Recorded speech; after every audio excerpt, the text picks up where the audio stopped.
আসসালামু আলাইকুম টেক জনগণ, আপনাদের সকলকে টেক ইথিক্যালের নতুন টিউটোরিয়ালে স্বাগতম। আজকের এই টিউটোরিয়ালে আমরা শিখব কিভাবে আপনি ব্রাউজারে কালি লিনাক্স, তারপর উইন্ডোজ 7 এবং সেন্টোসের মতো জনপ্রিয় অপারেটিং সিস্টেমগুলো ব্যবহার করতে পারেন কোনো রকম ডাউনলোড এবং ইনস্টলেশনের প্রসেসের ঝামেলা ছাড়াই। অর্থাৎ আপনি জাস্ট আপনার ব্রাউজারে এই সকল অপারেটিং সিস্টেম ব্যবহার করতে পারবেন এবং এর ভিতরে আপনি অনেক কিছুই করতে পারবেন। নর্মালি এই যে সার্ভিসটা আছে এই সার্ভিসটা রান করা হয় ভিপিএসের মাধ্যমে, অর্থাৎ ভার্চুয়াল প্রাইভেট সার্ভারের মাধ্যমে। তো ভার্চুয়াল প্রাইভেট সার্ভার কি, এটা নিয়ে আমি অন্য কোনো দিন বিস্তারিত আলোচনা করব, কিন্তু যদি আমি আপনাকে সংক্ষিপ্তভাবে এটা নিয়ে বলি তবে ব্যাপারটা এমন দাঁড়ায় যে এটা একটা কম্পিউটার সার্ভার রান করা আছে অন্য কোথাও, যেটা আপনি আপনার বাসায় বসে থেকে রিমোটলি কন্ট্রোল করতে পারবেন এবং নর্মালি আপনি কম্পিউটার ইউজ করলে যে সকল সুবিধা পেয়ে থাকেন এই সম্পূর্ণ সুবিধা আপনি ভিপিএসের মধ্যে পেয়ে যাবেন। এবং এটা কিভাবে কাজ করে এবং আপনি এটা কিভাবে ব্রাউজারে ব্যবহার করতে পারবেন সেটা আজকে আমি আপনাদের দেখিয়ে দিব। তো টিউটোরিয়ালটি শুরু করার পূর্বেই আমি আপনাদের বলে দিচ্ছি যে লাইক, কমেন্ট, শেয়ার এবং সাবস্ক্রাইব করে অলওয়েজের মতো টেক ইথিক্যালের পাশে থাকুন। এবং আপনি যদি টেক ইথিক্যালের ইথিক্যাল হ্যাকিং কোর্সটি করতে চান তবে সেই ক্ষেত্রে টেক ইথিক্যাল হ্যাকিং কোর্সের এই ভিডিওটি আপনি অবশ্যই দেখে নেবেন।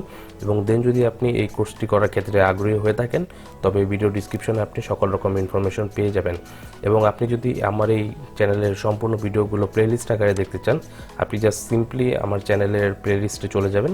প্লেলিস্টে চলে যাওয়ার পর সেগমেন্ট 3টি দেখতে পারবেন, সেটার মধ্যে টার্মার্কসের একটি সেগমেন্ট করা আছে, ইথিক্যাল হ্যাকিংয়ের একটা সেগমেন্ট করা আছে এবং টিপস এবং ট্রিক্সের একটি সেগমেন্ট করা আছে। যে সেগমেন্টটি আপনার ভালো লাগে আপনি সেটা দেখে নেবেন।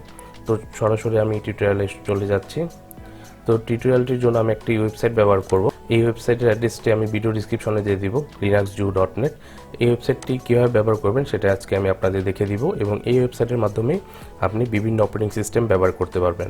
এই ওয়েবসাইটের একদম ডান পাশে এখানে আপনি যে লগইন যে বাটনটি দেখতে পাচ্ছেন, এখানে অ্যাকাউন্ট লিঙ্কের যে মেনুটা আছে সেটা পিন আপ করা আছে, এটা আপনি চেঞ্জ করে রেজিস্টার ফর অ্যান অ্যাকাউন্ট করে নেবেন। দেন এটা অটোমেটিক রিডাইরেক্ট হয়ে একটা পেজে চলে যাবে। দেন আপনি ক্লিক হেয়ারে ক্লিক করবেন। দেন এখানে একটা রেজিস্ট্রেশন ফর্ম চলে আসবে, এখানে আপনি যা যা তথ্য লাগে সেগুলো আপনি পূরণ করে নেবেন। তো আমি এখানে একটা টেম্পলের ইমেল ব্যবহার করছি, আমি মেলটি কপি করে নিলাম। দেন আমি এখানে ফর্মটি পূরণ করে নেই। এই সবগুলো অপশনস ফিল আপ করার পরে এখানে প্রোগ্রাম ইনফোর যে একটি ড্রপডাউন মেনু আছে সেখান থেকে আপনি জাস্ট ইন্টারেস্টটি সিলেক্ট করে নেবেন। দেন আপনি রেজিস্টারে ক্লিক করার পূর্বে জাস্ট অ্যাকসেপ্ট দিয়ে দেন রেজিস্টারে ক্লিক করে দিবেন। এটা অলরেডি রেজিস্টার হয়ে যাবে এবং এখানে আপনি ক্লিক হেয়ার টু কন্টিনিউ দিয়ে দিবেন। এখানে আপনি ডান পাশে সুইচ অন বাটন দেখতে পাচ্ছেন এবং এখানে একটি ড্রপ ডাউন মেনু দেখতে পাচ্ছেন। এই ড্রপ ডাউন মেনুতে ক্লিক করে আপনি দেখতে পারবেন এখানে অনেকগুলো সার্ভিস ব্যবহার করতে পারবেন।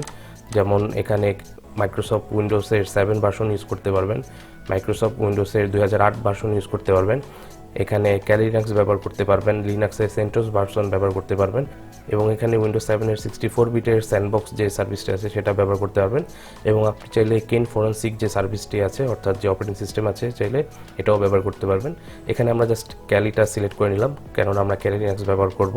এখানে ক্যালি লিনাক্স সিলেক্ট করার পরে আমরা জাস্ট এখানে ফ্রেশ লিনাক্স ইনস্টল ইমেজ দিয়ে এটা সুইচ অন করে দিব। সুইচ অন করার পরে আমরা এখানে যে কানেক্ট যে ট্যাব আছে সেটাতে চলে যাব এবং এখানে আমরা এটার বুট প্রসেসিং কমপ্লিট হওয়ার পর্যন্ত ওয়েট করব। খুবই অল্প সময়ের মধ্যে এই বুট প্রসেসটা কমপ্লিট হয়ে যাবে এবং কমপ্লিট হওয়ার পর এখানে আমরা যে ভিএনসি ট্যাবটি দেখতে পাচ্ছি এই ট্যাবটিতে ক্লিক করব। ক্লিক করার সাথে সাথে একটা নতুন উইন্ডো রান হয়ে যাবে এবং নতুন উইন্ডোতে আপনি জাস্ট এন্টার যখন ক্লিক করবেন তখন আপনার থেকে ইউজার নেম যাবে, ইউজার নেম দিয়ে দিচ্ছি রুট, এটা সবার ক্ষেত্রেই সেম। দেন পাসওয়ার্ড যাবে, পাসওয়ার্ড হলো ক্যালি, KALI। দেন আমি এন্টার প্রেস করে দিচ্ছি। এন্টার প্রেস করার সাথে সাথেই আমরা কিছু সময়ের মধ্যে দেখব এখানে ক্যালি লিনাক্সের সম্পূর্ণ ইন্টারফেসটি চলে আসবে। তো আপনি এখানে একটা জিনিস খেয়াল করে দেখুন, আমাকে এখানে কোনো ফাইল ডাউনলোড করতে হয়নি, কোনো কিছু ইনস্টলেশন করারও প্রয়োজন পড়েনি, কিন্তু আমি এখানে খুব ইজিতে ক্যালি লিনাক্সের সার্ভিসটি ব্যবহার করতে পারবো। কিছুক্ষণ সময় নেবে এই সম্পূর্ণ ইন্টারফেসটি রান হওয়ার ক্ষেত্রে এবং আপনি দেখতে পাচ্ছেন এখানে সম্পূর্ণ ক্যালি লিনাক্সের ইন্টারফেস চলে আসছে। এবং আপনি যদি চান এই ক্যালি লিনাক্সের ইন্টারফেসটি আপনি যে কোনোভাবে ব্যবহার করতে পারবেন। এখানে আপনি ক্যালি লিনাক্সের সকল অপশনসগুলো পেয়ে যাবেন।